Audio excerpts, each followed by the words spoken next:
Rotary certainly has some membership challenges. However, there are people who are thinking creatively and seeing membership growth. We're going to talk to these inventive Rotarians and get some tips that you can try. Welcome to the Innovative Clubs videocast.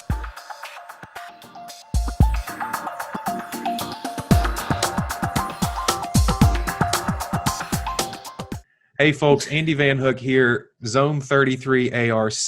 Today I have the pleasure of interviewing Meghan Schenker Fulcher. She is the chair of the Rocktown Rotary Satellite Club in District 7570, and they are located in Harrisonburg, Virginia.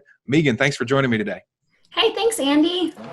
Awesome. So let's talk a little bit about your satellite club. Why did you want to start a satellite club, and talk a little bit about what your connection was to Rotary before you even decided to start a satellite club? Yeah, so I actually am connected by Rotary with my husband. So Keston Fulcher is part of the Harrisonburg Rotary Club.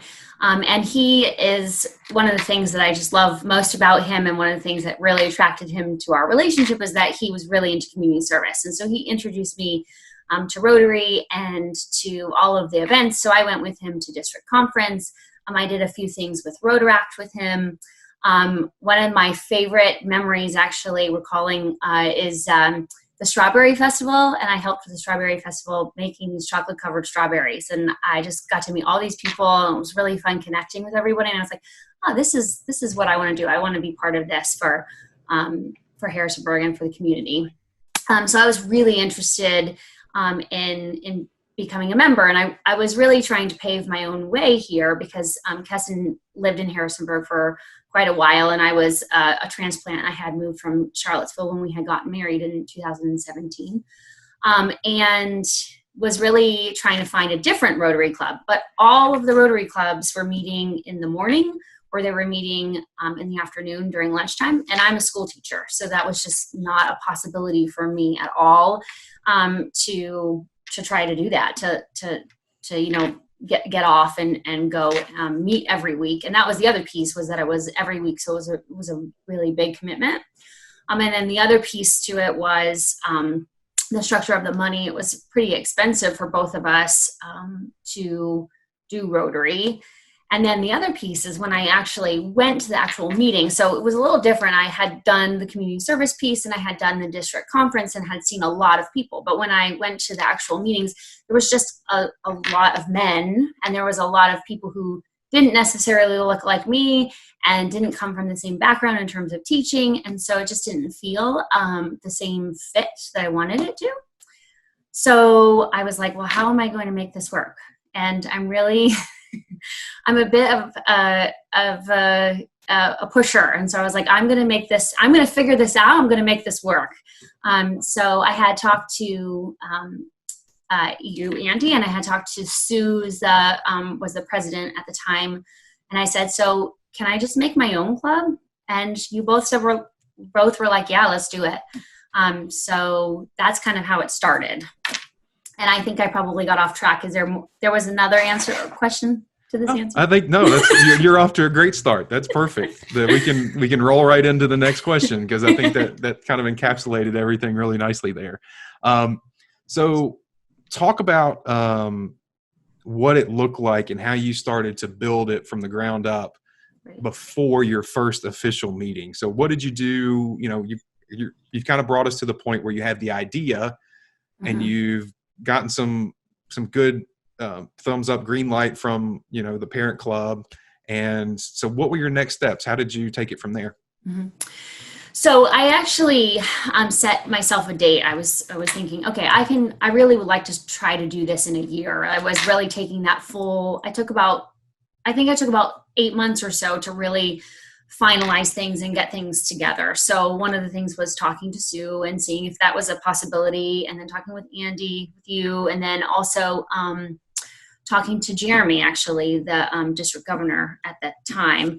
He kind of needed to be part of that process too, just to figure out if this was even a possibility for us, and in which club, because there's so many wonderful clubs here in Harrisonburg, which club wanted us in a way to host us. So we were trying to figure that piece out.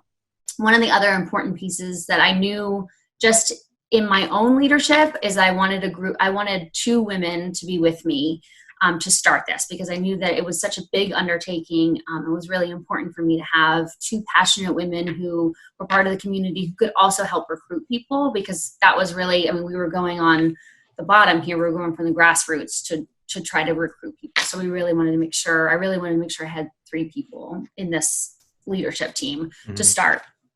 Even though in a satellite club, you can just have a chair and you don't really necessarily have to have anyone else, but just thought that was really important. And then we actually set up info sessions. And so we had 3 info sessions in the summertime, just to try to get some interest. And we also used Facebook. That was really important, to recruit people, to get people interested. And then we had word of mouth that helped us get people. And so those info sessions were a chance for us to just meet and get together. We provided food and alcohol, because that's always really helpful. I know food brings people, so that's right. I'm a school teacher. I know how that works. So I was like, this is really important. So that helped get people interested. And then we just basically spent some time with them and had some fellowship and told them the story of why we were doing this, and got a lot of people on board from that. Cool. Excellent. Thank you. So how did you recruit people to those info sessions? Yeah. So I like I said, I had used the 2 women that were with me, and we actually compiled a list of just women we knew. And again, part of the reason for also making this club was that I really wanted to recruit solid, strong women who I knew were interested in community service, much like me. So that was really important, that my leadership team was women and still is and will be. And then also that they helped get the list together. So then I also started talking to friends. Again, like I said, it was about 9 months. So I had time to really chat with people and kind of give them the information and kind of give them just a broad overview of what I was trying to do. And that helped then spread the word, because they then were talking to others. And it was, it's kind of innovative and new in the idea that it was really centered around women, and that wasn't something that they knew about. And so it was really important. It was important for them. So they felt it was great to pass it on. And then I have a pretty big teaching network. And so I passed that on to a lot of teacher friends, and they, again, passed it on to others. And we still have that list going too. It's kind of important for us to help continue the membership. Cool. Awesome. Let's talk a little bit about the host club, parent club, whatever we want to call it, the Harrisonburg Club, who helped you all out. How were they helpful? Were they helpful? And did you find them supportive? And if so, why was that important? Mm-hmm. Well, first of all, Sue said, yes, I could do it. So that was the first wonderful thing. I was like, okay, there we go. So they were super helpful, and they were very willing to help us out. And it wasn't even just the host or parent club. They were also willing to pass it on to another club if they didn't feel like it was going to work for them. But I think that they saw that innovation is really important. They also saw how many people were on this list and how many people came to the informational session. And that kind of also moved them to say, oh, wow, they're really serious. They mean business here. And I tried as a leader, and it's, again, very important, and I'm learning still in the process, but to really involve them and keep them posted on everything. And we have meetings with them continuously, monthly, so that they really know what we're doing, so that it feels aligned to them and it doesn't feel threatening. Cool. So what were some obstacles that you ran into along the way that you may not have expected going into it? Mm-hmm. And you can talk a little bit about how you overcame those or had to adjust your plan. Mm-hmm. Well, I think we're still kind of dealing with this too. It's just such a new process, having a satellite club and all of the different pieces that go with it. It's just brand new. And I think with that, there are some traditions that Rotary wants to stick with, and then there are some traditions that I would like to challenge. And so it's just a matter of what can be and what can't be challenged. And that's that's sometimes just a growing pain. Mm-hmm. And then, again, we have a different pay structure. So we're much cheaper. And we also, because we're cheaper, we have only it's only basically $200 for the whole year. So it's the idea of how do we pay for it? Do we pay for it in different segments, or can we just pay for it altogether? So that's still, again, an obstacle we're still trying to figure out. But I think good communication is really key for that. And that's just what we are just keep pushing. The other piece to it too is we wanted to add a treasurer, because we thought, well, we're really trying to be our own club within the satellite club. And that's, again, another push, that's different. That's not usual. So just trying to figure out how those dues work for our treasurer versus the parent club treasurer. So those are some of the challenges. Okay. So, we talked about kind of how you got interested, got the thing moving, some of the challenges that you faced. Well, what does your club look like? Let's talk about the payoff. Let's talk about, that first meeting that you had, the first official meeting you had. Let's talk about, how many people you brought in and inducted and what your club looks like now. So exciting. We had 20 people that we inducted on the first session with the most fabulous cake ever that I still so excited about, because I froze it like a wedding cake and I'm bringing it out again in a year. So that was 20 in September, and we are now up to 35. And it is made up of 80% women. And we have, and again, we're not necessarily saying no men, but we are also just making it very clear that the leadership and the things around it are kind of centered around women. So it's 80% women and about 7 men that are in there that are involved. And then as far as ethnicities, that's the other piece. We're really trying to push for diversity, and we're, again, some growing pains with that, but that's really important for our community. That is Harrisonburg in itself. It's just a very diverse community. So we're really pushing for that diversity and just awareness for our African-American and Hispanic populations to just know what Rotary is. And that's just really important for us. All right, Meghan, you kind of gave me an idea of, the gender mix, and that you're working on the diversity front, but, when you have some diversity, and I know that you are definitely the most diverse club in our area. So kudos to you for that. What does, to continue on the diversity piece, what does the age look like of your club? Mm-hmm. Which is really interesting. And I'm not sure exactly how it happened, but I think it spun from the fact that the group, the core women that started the group, myself and the 2 other women, were also in different age groups. So we actually have ages 25 to about 60. And that's our span. And it's just been beautiful, because it's really we have even some 50-year-olds who are bringing some friends over that are in their 20s, because they know that this is a better fit for them. So it's just a really cool age span of about 20-ish years. Well, that skews way younger than traditional kind of Rotary numbers look. And, and I think that it's, people have often asked, how do you recruit, quote unquote, how do you recruit younger folks to Rotary? And I think you've touched on it, right? It's the traditional model doesn't necessarily fit based on either their work schedule won't allow it, or they may not have the quote unquote clout at work yet to be able to take an hour and a half to go to a lunch. Right. And then the cost structure on that as well. So I think it's a great spot that you guys have created for not just the teacher set, but also some other young professionals in the community to come and serve. And I think it's also a bridge between the Rotaract piece and the Rotary piece, and we're sort of like this beautiful happy medium in between.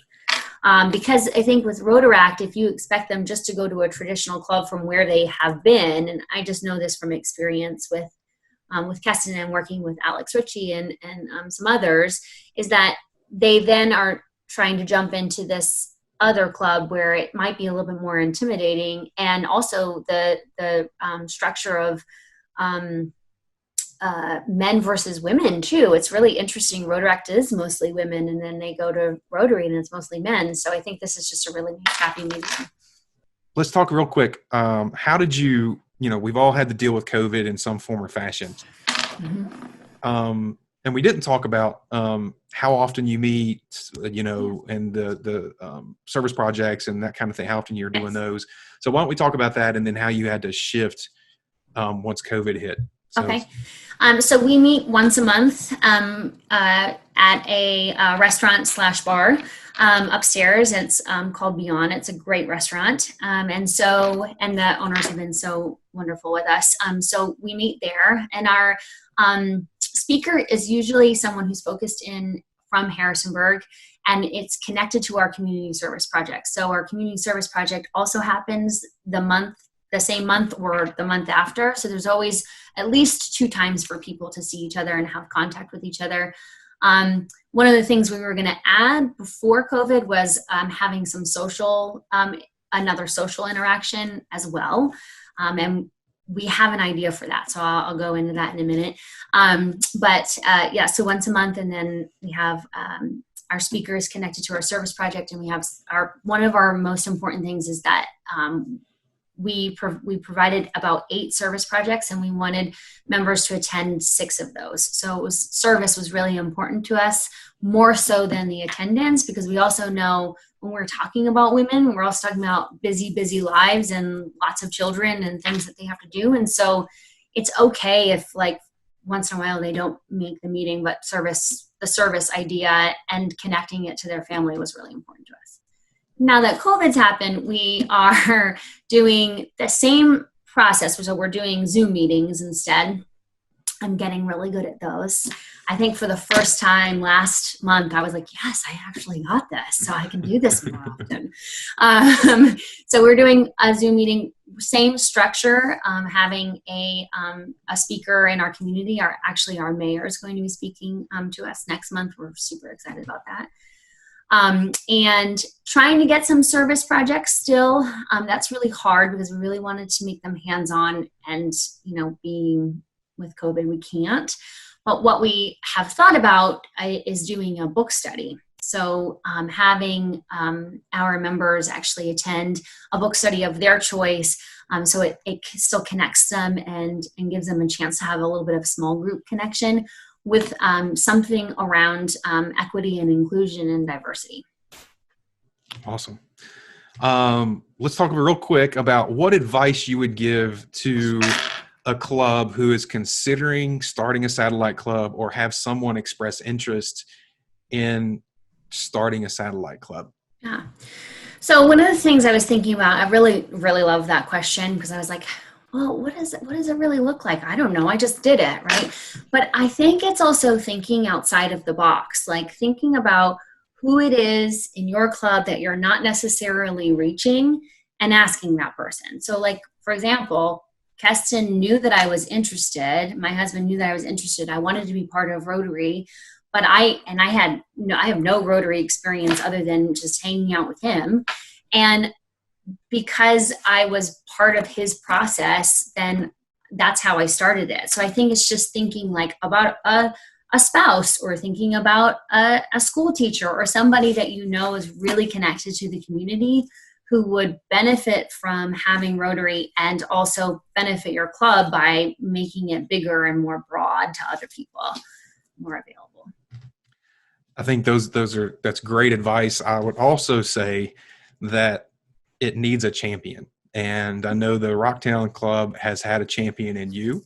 So thank you for that. It really takes somebody who's passionate about doing it, not somebody who's been forced to do it. True. So I think that you having that energy to do it has been a big driver for that. So thank you for that. Thank you for taking the time to chat with me about your awesome satellite club. And I'd also like to say, keep on innovating and pushing Rotary forward. Thanks, Andy. Really appreciate it.